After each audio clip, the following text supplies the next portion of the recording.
Day 26. It was a day of a lot of pleasant surprises, actually. I was up a bit early. It's been raining here. The air was quite clear, and though I hadn't initially planned to do so, I decided to make an early start of the day and do some wandering. It is Sunday here, and so if you can get out on a Sunday morning early, you can sometimes beat the crowds. So grabbed the metro and headed off to Trocadero. Had a look at the Eiffel Tower. Trocadero was not overrun with people. It was really nice. Although I was shooting into the sun, and so make my way across, shooting back to Trocadero, bright palace, dark background, sky was dark in the background. Get across the other side of the Eiffel Tower, and it starts pouring rain out of somewhat nowhere, I would say, in my mind. And because the forecast had called for all sun this morning, I didn't have an umbrella with me. So hiding under a tree for a little while, trying to stay somewhat dry, deciding if I'm going to make a run for it, if I'm going to run to the nearest metro station and make my way back home and try again a bit later. But I sort of stuck it through. I had a sense that this was a passing storm. I am learning this a little bit more about Paris, that a storm will roll through, but roll through and dissipate rather quickly. And sure enough, 10 to 15 minutes later, clouds started to clear.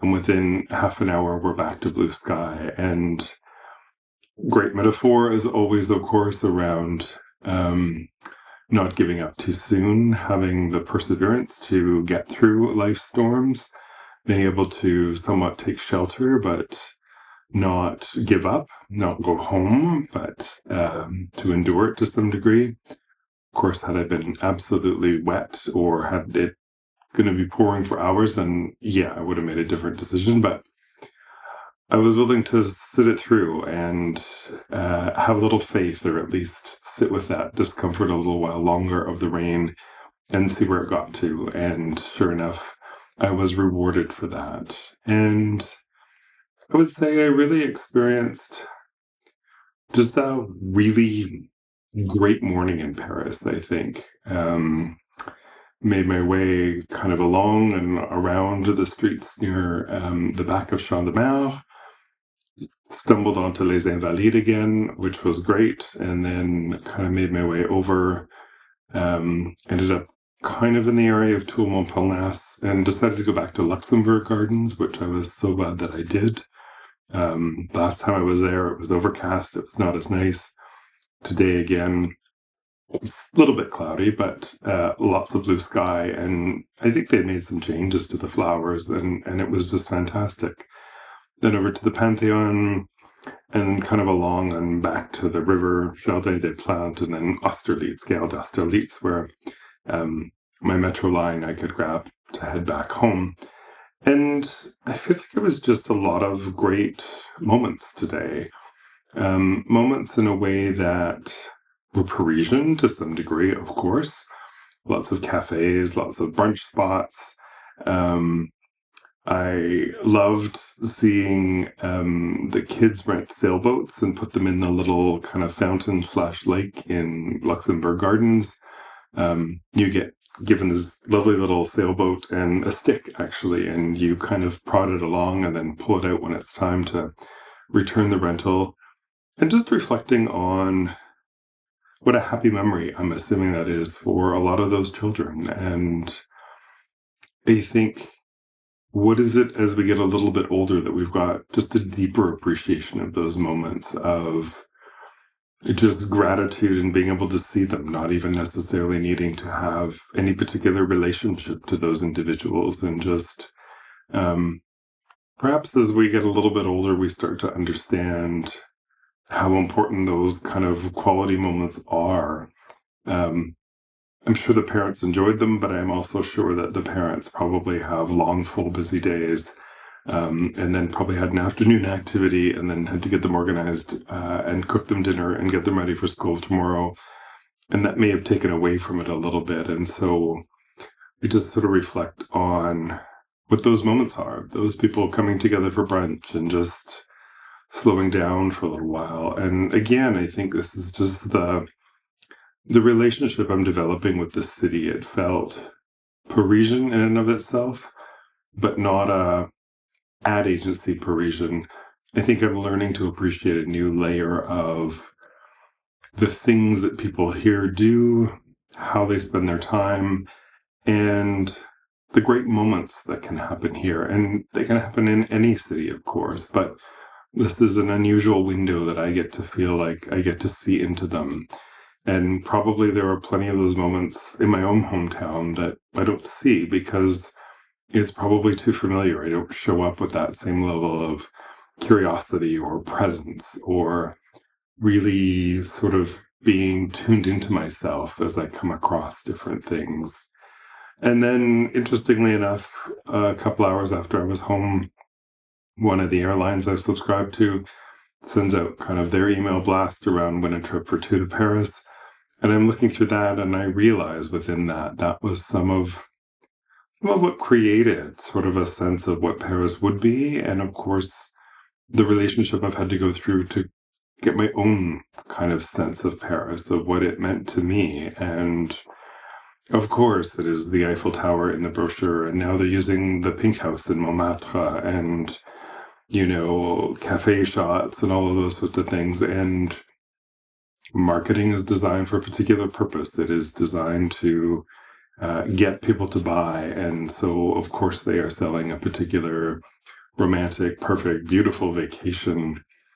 And I think I carried a lot of that coming into this experience. I sort of hoped in some ways, perhaps I was a little bit distanced from that, but I think internalized, I did carry a lot of that. And so I've had to find the time in this experience back and forth to recalibrate a little bit and develop my own understanding of Paris. I think some of the joy in today was also the sense of familiarity of going back to places that I visited before.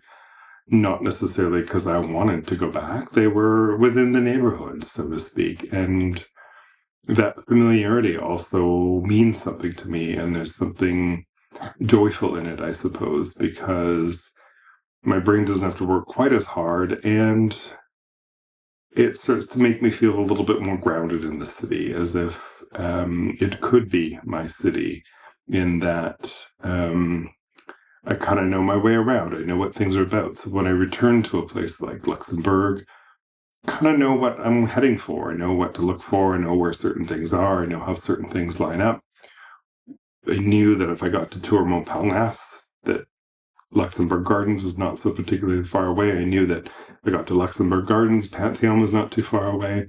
And then it was sort of newer experience along there. Rue Mouffetard, which has got these great markets in it. Really enjoyed exploring that. And this is, again, that ongoing sense of being able to be present, having my own moments, but also really appreciating, as I say, the moments that I think others are having. And that in our youth, I think we're so task focused that we don't appreciate how those moments can look. There is something somewhat sort of special or magical about grandparents in the deep gratitude that they have in ordinary life events and spending time with their grandchildren. And I think there is something to be learned from that. I think they have tapped into a certain secret with enough years of age, and which is that we can find that gratitude when we can be present to it, when we can strip away some of our expectations, strip away some of our fault finding in it, strip away some of the harried mind space that tells us after this there are 7 more other things that we need to do, and just really be present. And I think that is maybe some of the secret in terms of both the gratitude and the happiness that older folks can have, is because they manage to get a pace and get some spaciousness within their lives to really understand what moves them, understand what gives them meaning, understand what are those little moments that they can find appreciation in. Then I suppose I would hope too that there's a sense of perspective, that you can't lose your mind over every little thing. And when you're 70 or 80 years old, you actually know what's worth worrying about and what will pass. And I think it is shades of the same version of when we are teenagers and experience heartbreak and think our world will end versus when we're a little bit older and we've been through several relationships and we know that we can get through this breakup because we've been through many others before. And so where does that leave us in that midlife space? I think it is the chance to start slowly reorienting ourselves. I think it is a chance to do some perspective taking, to understand what is worth worrying about and what's not worth worrying about. And most often what emerges as not worth worrying about is the opinions of others. We start to take a path that is more true for ourselves. And I also think we start to do some perspective taking in terms of what will bring us joy. Clearly, I think this is the realization often in a phase where money doesn't solve everything. There is certainly a whole lot of privilege that comes with it, and there is still stark social differences between those who have a good income and those do not. But within, again, that realm of senior leaders, executives, the difference in adding another 50 or 100,000 here or there on paper, and perhaps for ego, it can feel like a big deal. In practicality, I think so many people are not finding the satisfaction in it, are not finding that it may be worth it, or that their life is so much better because of it. And in fact, it's often when people are stripping away the things that don't serve them that they're able to find those moments, that spaciousness, for the gratitude, for the spaciousness, for being able to just be present in a moment and find those layers of appreciation, to find a Sunday and just be overwhelmed by the beauty of the fall arriving slowly and steadily, moving some trees along and others not, and that there are armies seemingly of gardeners in this city that are forever planting and changing and tending to the many gardens that are here. And so I think that's given me so much appreciation. That is some of the richness that I wanted to have in this experience. And it feels like one of those days that I'll have great fond memories of being in Paris, because it was a day when I could really be present, when I didn't have tickets to something. I didn't have to contend with crowds. I didn't have to contend with Instagrammers getting selfies somewhere, a few places, but nothing overwhelming in that day. And it was a day without an agenda. I had no idea where I would end up when I left the house this morning, and I simply wandered to what caught my eye. I simply could appreciate the light on beautiful Haussmann buildings. I could appreciate exploring new avenues, exploring new places, getting a sense of other parts of the city. And as much as there is a uniformity to the city, and several, in my opinion, in neighborhoods all look the same, Parisians might argue something quite different. That uniformity, which is beautiful, I think I struggled with a little bit at first. I was looking for all of those breakthrough hidden gems, and I think what I'm finding instead, rather than great secret little alleys with wonderful photo opportunities, are the ability to slow down and notice the simpler things. And when you notice the light, the blue sky, the fresh produce, children having amazing times in a particular garden, or racing their little sailboat on a little lake, or the tranquility of a particular fountain, or somebody reading in a nice little sunny corner outside. I think those actually are far more important, and those, in fact, are the hidden gems that I was looking for. So not so many days left here, but I think I've kind of turned a corner from where I was. And again, I don't disparage where I was. I think there was just a period of time where I really had to recalibrate, really had to revisit the relationship I had with the city, and just figure out what wasn't matching in my energies. And I think as I've been able to move through that and let some of that go, it's created the space for just a new, simplistic, really wonderful appreciation and joy within the city that I hope continues for my last days here.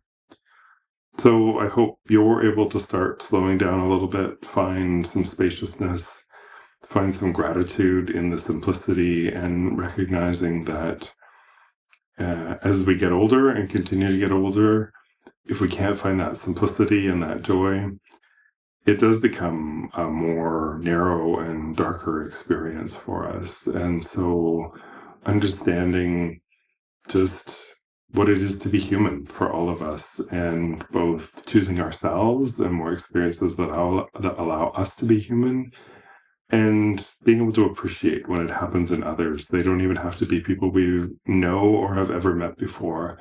I think that's my experience of today. So thank you, as always, so much for watching, and I'll see you next time.